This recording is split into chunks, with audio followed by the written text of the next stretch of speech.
buhay ng Diyos.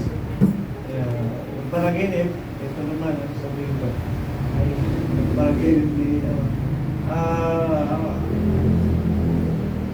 kasi pag nandun na sa lugar na yun, wala na eh. Baga, nakatakas na tayo, nakarating na tayo, doon na tayo, tinitibo ng Diyos. Wala nang paglitas ng mangyayari.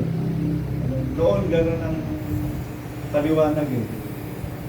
From there, uusigin pa yung mga pastor at tatakbo kung saan. Pero, pinapaliwanag ng Biblia na sa pagtakas natin, sa pagdating natin doon sa isang dako, yun na yung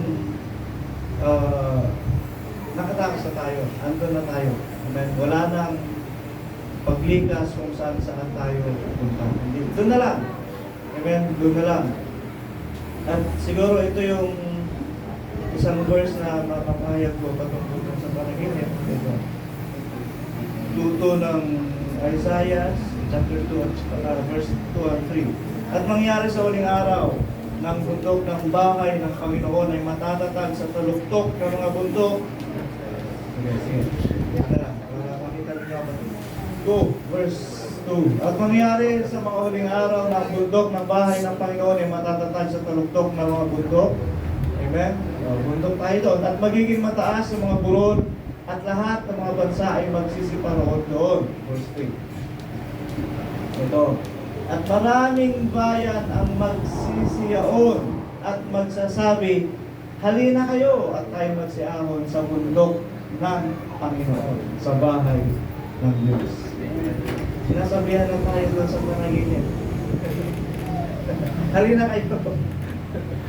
Amen. Halina kayo. Pwede naman, ano lang naman, tayo, fortunate nga tayo dahil pag nandun na tayo, pwede pa tayong makauwi kung saan natin gustuhin. Kasi nga, malapit lang tayo. Unlike yung mga taga Mindanao, taga Masbate, taga Leyte, pag nandun na, talagang malayo sa kanila para bumalik sa kanilang mga pinanggalingan. Pero sa atin, pagkakataon pa, pag may napagawa ka ng bahay doon, pwede ka muna umuwi. Basta ang isipin nga lang natin, pag bumalik tayo sa pinanggalingan natin, makapag-ipon, pero hindi para sa luho, kundi iayon natin sa Ebanghelyo ng Panginoon, sa kalooban ng Diyos para sa atin. Amen? Doon magkakaroon ng kabuluhan yung ating mga ginagawa. Kaya, halina kayo. Hindi mo ba alam? Tayo ay kinakailangan pupunta sa bundok ng bahay ng Panginoon. Kaya, yun po ang pagbabahayag ng mga bagay nito. Kaya po rin ang Diyos, panaginip pa, pangitayin. Wala po ay matuto. Kaya, isang ano na lang, patuto nga yung nabubungan na po yung taas namin doon. Kaya pwede na yung sinong gustong mo nang magpagawa ng kwarto. Pwede na, magawa na kayo ng kwarto niyo doon.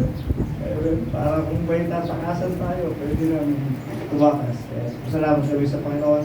Salamat din mga Brother Joel sa report niya. Na magawa yung isang project na yun para sa atin lahat. At ano po ba? Konting furnish na lang para maging okay na yung taas doon. Amen. At salamat sa Panginoon. At pwede na kayo mag-zumba. Lumuwang nung nabubungan siya. Lumuwang. Kaya pwede na mag-zumba doon. Mag-ballroom kung gusto nyo. Nakita nga ni Brother Mario. Sabi, Pastor, ano pinapagawa mo dyan? Diskuhan? Purihan ng Panginoon. Kaya, praise, salamat sa Diyos. Tagumpay ito ng Panginoon para sa atin. At isa pa siguro yung source ng water. Kasi yung pinagawa namin tubig kung dati na sinintro yung ginagamit. Pinakayos yun. Kaya lang yung nagayos. Hindi binalik yung mga gamit na nagto. So tubo na lang yung natira. Yung silindro kasi nahulog na sa ilalim. Hindi na marupay. Magkano silindro? 5,000. Yung tubo na lang na nandun, yung natira. Kaya, sinecheck ko yung tubo na yun, 1 metro na lang, andun na yung tubig. Sabi ko siguro pwede na yung kahit jetmatic lang.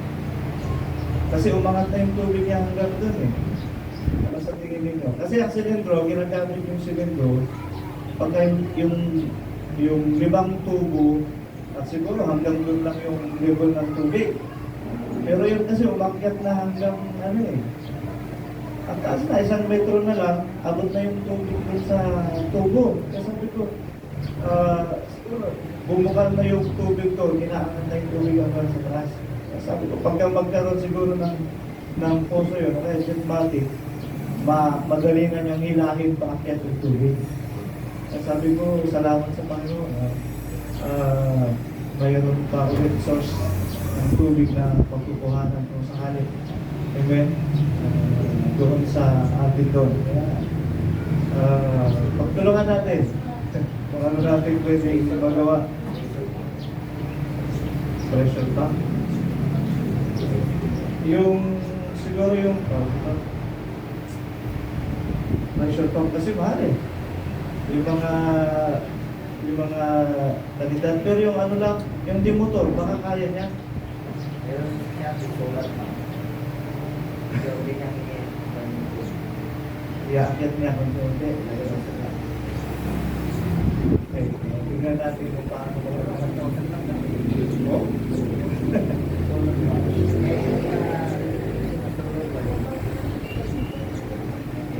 sinisip-sip lang niya o talagang nakapit sa tubo? Post lang. Mas maganda yun siguro kasi kung tubo talagang nakapit siya. Kasi pag inakyat niya yung tubo, hindi na bababa. O, andun na lang siya. Kaya pag kumuha ka ng imitan, madali na lang kumuha. Kaya, ayun, gano'n. Ang pressure pa siya. Kaya, tingnan natin kung paano magandang gawin.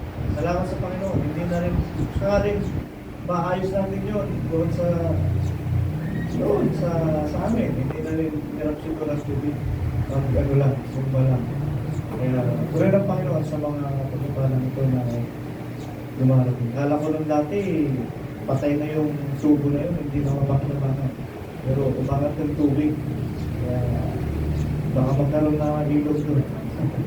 Amen. Salamat sa Panginoon. Kaya patotoo pa mga kapatid.